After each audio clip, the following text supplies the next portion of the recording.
அனைவருக்கும் வணக்கம். இன்றைய பதிவில் திருச்செந்தூர் முருகப்பெருமானை நினைத்து இந்த 2 வார்த்தையை நீங்கள் தினமும் சொல்லிட்டு அந்த நாளை ஆரம்பித்து பாருங்கள்.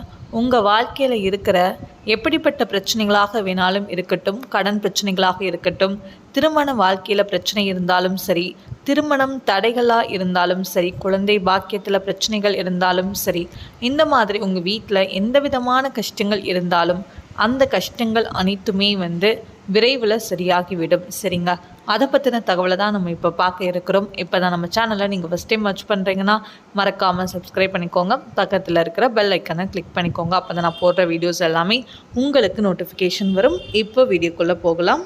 நம்ம வாழ்க்கையில் நிறைய தடைகள் இருக்கும், நிறைய பிரச்சனைகள் இருக்கும், நிறைய கவலைகள் இருக்கும். ஆனால் அதையெல்லாம் தாண்டி நம்ம வாழ்க்கை சரியான பாதையில் நம்ம சரியான வழியில் நம்ம போகும்போது கண்டிப்பாக நம்ம வாழ்க்கையில் எவ்வளவு தடைகள் வந்தாலும் அத்தனை தடைகளையும் அந்த கடவுள் தகர்த்து எறிந்து நமக்கான வழியை, நமக்கான வாழ்க்கையை நிச்சயமாக நமக்கு அமைத்து கொடுப்பார்.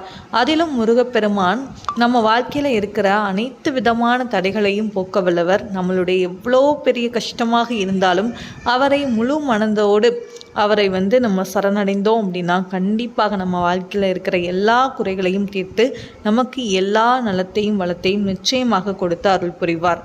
தினமும் காலையில் எழுந்ததும் நீங்கள் திருச்செந்தூர் முருகப்பெருமானை நினைத்து அறுபடை ஸ்தலத்தில் திருச்செந்தூர் ஸ்தலம்ங்கிறது ரொம்பவே சிறப்பு வாய்ந்தது. அதனால் நீங்கள் அடிக்கடி திருச்செந்தூர் முருகன் கோவிலுக்கு நீங்கள் செஞ்சு வழிபாடு செய்து வர உங்கள் வாழ்க்கையில் இருக்கிற எல்லா பாவ வினைகளும், கர்ம வினைகளும், தோஷங்களும் நீங்கி உங்களுக்கு நிச்சயமாக உங்களுடைய வேண்டுதல் நிறைவேற்றி கொடுப்பார். அதனால் ஆறுபடை முருகனையும் நீங்கள் என்ன பண்ணுங்கள், வழிபடுங்க. உங்கள் வாழ்க்கையில் எல்லா வெற்றிகளும் உண்டாகும்.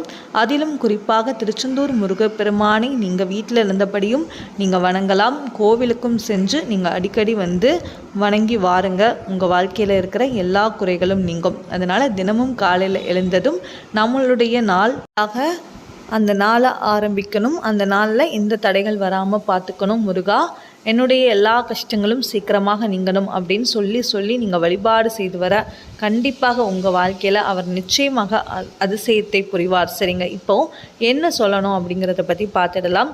2 வார்த்தை தாங்க, ரொம்ப சிம்பிள். சரவண பவாய நம, சரவண பவாய நம. முழு மனதோட இந்த 2 வார்த்தையை நீங்கள் சொல்லுங்கள். முழு நம்பிக்கையோடு சொல்லுங்கள். கண்டிப்பாக முருகப்பெருமான் உங்களுடைய கஷ்டங்களை நிச்சயமாக போக்குவார். உங்கள் வாழ்க்கையில் எல்லா சந்தோஷத்தையும் கண்டிப்பாக கொடுத்து அருள் புரிவார்.